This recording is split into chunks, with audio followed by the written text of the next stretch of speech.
I am going to tell you all right now, if you are getting your wisdom teeth pulled coming up or anytime soon, do not scare yourself by watching these horror stories, okay, about wisdom teeth. Don't do it. Hi everybody, welcome back to my channel Free Capri. I'm going to be telling you about my experience. I had to get 4 of my wisdom teeth pulled about 3 weeks ago. Honestly, I had a great experience. So I ended up getting my wisdom teeth pulled, all 4, on October 10th of this year. And I had to get them pulled. I had to get them out. They were erupting, I guess.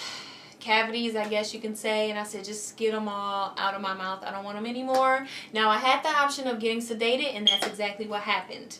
I got sedated. Alright? So I went to the oral surgeon, checked myself in, went into the office. I was in the office and the doctor put me to sleep. I felt like I was asleep for a good 10 seconds. Woke up, the nurse was saying bite on the gauze, and I was trying to bite on the gauze and I couldn't because I couldn't really feel my mouth.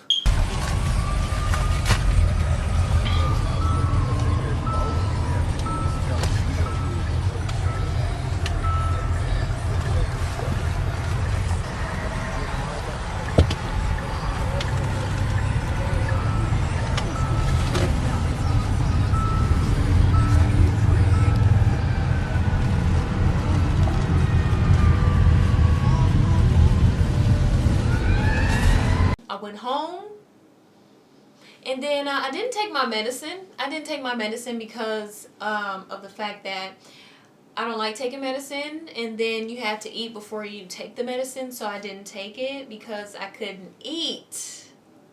And the soft food, no, pudding, mashed potatoes, I don't feel like that's like really food, you know. I feel like I need to eat before I take something strong like that because I don't want to get sick. So I ended up taking Tylenol 500 milligrams, and I took that later on at night at like 10 at night or like 9 at night. I was crazy. Now let me tell you about the pain. The pain is not, it's tolerable, but it's just more so discomforting, and it's uncomfortable, and just like, oh, you can't get comfortable, you can't really go to sleep. So I ended up finally taking some medicine late at night, and then the next morning on day 2 I ended up taking some Tylenol again, and then that was it. I haven't touched Tylenol after that. As far as the swelling, I was okay. I know that you've seen like the swelling on this side. It was because they had to drill to get that tooth out. Day 2, I was more so dizzy because I didn't eat that much on day 1. But day 2, I ended up eating some eggs, then more pudding, and I blended a banana because I needed, like, you know, some potassium and stuff like that. And I drank a lot of water. I kept myself hydrated, and I just kind of recovered. Good morning, everybody. Today is the 2nd day after surgery, so day 2. Yesterday I could not talk. I was bleeding out of my mouth. I couldn't swallow the blood, so I had to keep spitting in a garbage can. I couldn't rinse out my mouth. I couldn't brush my teeth. I could barely eat. And for some reason I did not decide to take medicine until like 10 at night. But the pain, I think it's because I have a high tolerance for pain. Like, I can deal with pain, but it wasn't that bad. Like, it was just the bleeding that really disgusted me. But what I did was I came home. I had to switch my gauze out like every hour, and then, which was disgusting. And then I had my peas, and I placed those on both sides of my cheeks, like every other, like 30 minutes, I guess you could say. 30 minutes on with the ice packs and 30 minutes off without the ice packs. And I did that for about a good maybe 4 to 5 hours. I did not take the prescriptions. They prescribed me Vicodin. Basically, Vicodin is hydrocodone, which is Vicodin. And I said I don't want to take that because I feel like it will make me sick. You have to eat before you take very strong medicines like that. I could barely eat yesterday. The things that I ate yesterday was pudding, vanilla pudding, mashed potatoes, cream of chicken soup, and I just took Tylenol. And Tylenol did 500 milligram of Tylenol did the trick. And I stopped bleeding after about 6 hours, which is normal. Let me show you my setup. I am at my parents' house and my dad was taking care of me because I literally couldn't really do much. I was still like under anesthesia and stuff. And no, I don't have a crazy video. This is my little setup over here. Literally, I propped myself up because you're not supposed to like lay all the way down. It's really messy, but I had to do what I had to do. And I have my spit can, which is the garbage can to spit out blood and to wipe my mouth every 5 seconds. As you can see, the swelling has went down tremendously. And they said this side is going to swell more because they had to drill. And I did not get stitches. And then on day 3, I had to go back to work, so I had tons of pudding in my book bag.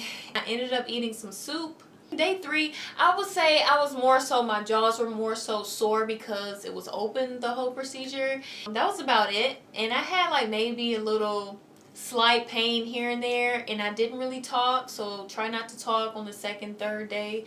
Just kind of let your mouth just be relaxed and just don't talk, you know. By the 4th day, I was okay. I wasn't in any pain. And then the 5th day, you know, I said, okay, I'm gonna start eating some foods, like some real foods. And then after about a week, you know, I was more careful. I started to incorporate more foods, but more soft foods. I started incorporating breads, but I would chew my food in the front of my mouth and then I would swallow my food. My entire experience, okay, I would say I would rate it maybe a 5 because 1, I couldn't eat whatever I wanted to eat. 2, because the blood was just disgusting. That was about it. I wasn't in any pain, guys. Like, the pain is not that bad. It's not excruciating. It was just discomforting and uncomfortable. You should be fine, and don't be afraid about getting sedated. In fact, that's the best thing that you could have. Just make sure you do it if you can. If you have that option to choose, get sedated. But if you are awake, I don't know. I can't tell you about that experience. As far as the sedation, it was really simple. It was really quick. You're out cold turkey. Nothing's gonna happen to you. Honestly, this video is just really like nonchalant because my experience was just like nonchalant. Honestly, like I didn't experience nothing of what everybody else was going through. I just followed the directions. I did not take that medicine, and that's another thing. Just take over-the-counter medicine if you're scared to take that prescription stuff, because I need to eat some food before I take that, so I didn't take it. As far as preventing dry socket, I did not get dry socket, and that's because I did not drink out of a straw. I don't smoke, so I didn't have to worry about that. Also, I just stayed away from eating crunchy foods. As far as like rinsing your mouth out, you want to be very, very careful about that by not, don't do that. Don't do that. You want to, when you have the salt water in your mouth, just kind of move your head like this and slightly move your tongue to move the water around and then spit. So, because you don't want the blood clot to come out of that socket, that's why it's called dry socket. And it's like a hole and air and all that stuff can get in there, and then you have to go back to the dentist, and scary. It's really not that bad, guys. It's not as scary as you think it is. I know it's probably scary for some of you who have never been through a procedure before. Trust me on this, it's really not as bad as you think. I don't know what those other people, what kind of drugs they are on to where they have those funny videos. I did not have that funny video. I was my normal self. I was just very sleepy and loopy. If you have any questions or concerns, oh, also I wanted to say one more thing as far as ice packs. Make sure you ice the first day. They will tell you that, but make sure you ice. If you cannot get ice packs, just get like a pack of peas, 2 packs of peas, and put them like right on your jaw. I just made me a homemade thing, and I had a scarf and I tied it. Oh no! And I just kind of laid there. And I had it sitting on my face for like an hour, took it off for 30 minutes, put it back on for an hour, continuously for the entire first day so you won't be swollen. And also sleep up Do not sleep like laying down, because that will bring all the pressure to your face. Just don't lay all the way flat, because that will make your swelling worse. If you have any questions, or if you're about to get your wisdom teeth pulled, leave it in the comments below. Also, like this video and subscribe to my channel. I will see you all in the next video. Thank you guys so much for watching. Bye.